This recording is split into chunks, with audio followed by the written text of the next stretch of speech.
Vijayawada university మంచి భవిష్యత్తు కోసం తెలుగు విద్యార్థులు ఇష్టపడే యూనివర్సిటీ. సంజయ్ గారు, హాయ్ అండి. హౌ ఆర్ యు అండి? బాగుంది. మిమ్మల్ని చూసినప్పుడల్లా చాలా ఎనర్జెటిక్ గా అనిపిస్తూ ఉంటుంది ఎప్పుడు కూడా. అవును. యా. సో అంటే మీకు యాక్టర్ అవుదాము, యాక్టింగ్ లోకి వద్దాము అని చిన్నప్పటి నుంచి ఉండేదా, లేదంటే కాస్త ఏజ్ వచ్చాక టీనేజ్ లో అలా ఎప్పుడైనా అనిపించిందా? లేదండి, నేను దీనికి ముందు వేరే ప్రొఫెషన్లో ఉండే. నేను 6 years నేవీలో ఉండే. వావ్. దాని తర్వాత ట్రాన్సిషన్ చేశాను. అంటే నేవీ లాంటి ఒక ప్రొఫెషన్ లో ఉండి కంట్రీకి సర్వ్ చేసే ప్రొఫెషన్, అదొక గ్రేట్ ఆపర్చునిటీ అని కూడా చెప్పొచ్చు. మమ్మీ సైడ్ మొత్తం డిఫెన్స్ లో ఉన్నారు, ఎయిర్ ఫోర్స్, ఆర్మీ, నేవీలో ఉన్నారు. బ్రహ్మజీ గారి సైడ్ నుంచి మాకు యాక్టర్ గా ఆయన గురించి చాలా పరిచయం ఉంది, బట్ ఈ సైడ్ ఎప్పుడు మేము వినలేదు. లేదు, మమ్మీ సైడ్ మొత్తం మా సైడే.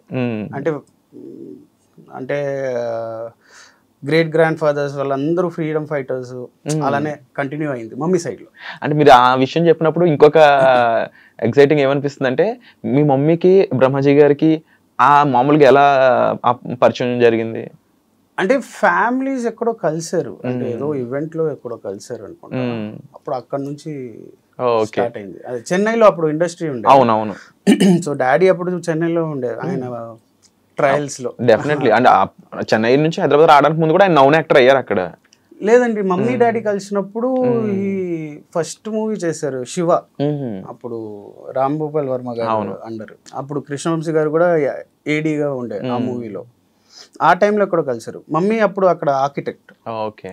సో ఏదో ఈవెంట్ లో కలిసారు, నాకు ఎగ్జాక్ట్ గా గుర్తులేదు. సో మరి మిమ్మల్ని ఇంపాక్ట్ చేసిన విషయం ఏంటి, ఒక యాక్టర్ గా మారేలా చేసింది?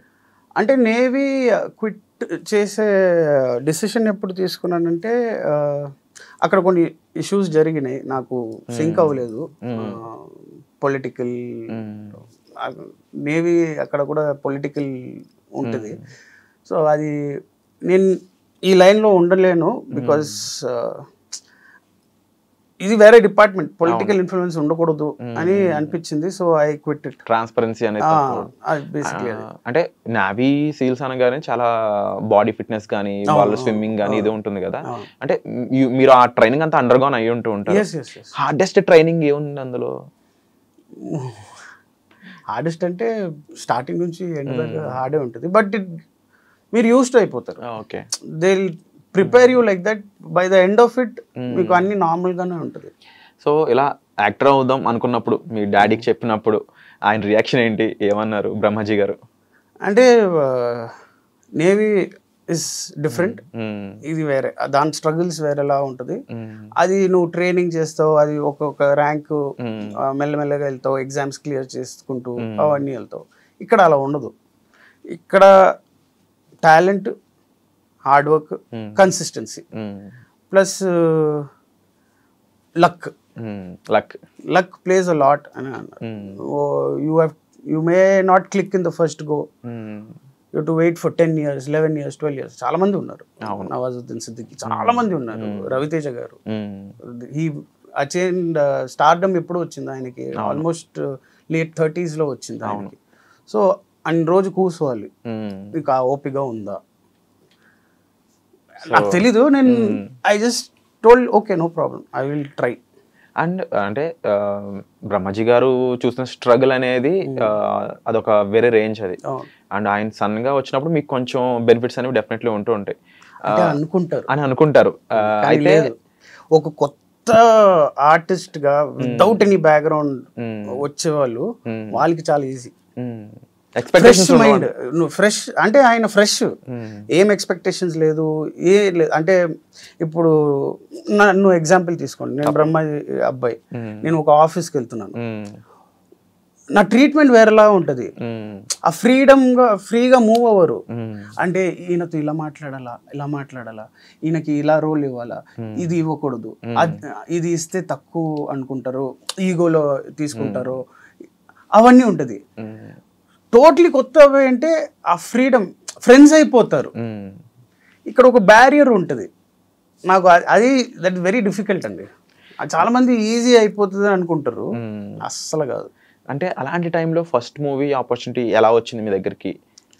అంటే అప్పుడు నేను ఏడీగా చేశాను కృష్ణవంశీ గారి దగ్గర. ఓకే. నక్షత్రం మూవీ సందీప్ కిషన్ గారు, సందీప్ కిషన్, సాయిధరం తేజు వాళ్ళందరూ.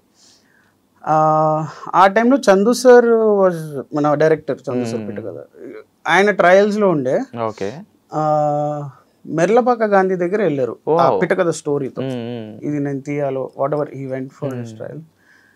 ఆయనకి తెలుసు daddy is looking for a script for me. Okay. ఆయన చెప్పారు ఇది చాలా బాగుంది ఒకసారి వినండి. విన్నారు, నచ్చింది. అప్పుడు నేను జస్ట్ స్టోరీ విన్నాను, నా ఒపీనియన్ ఏమి ఉండదు, ఎందుకు నాకు నేనేం డిస్కషన్ తీసుకోవాలి, నేను కొత్తని, so I don't have that much knowledge ఇది చేయాలా లేదా అని.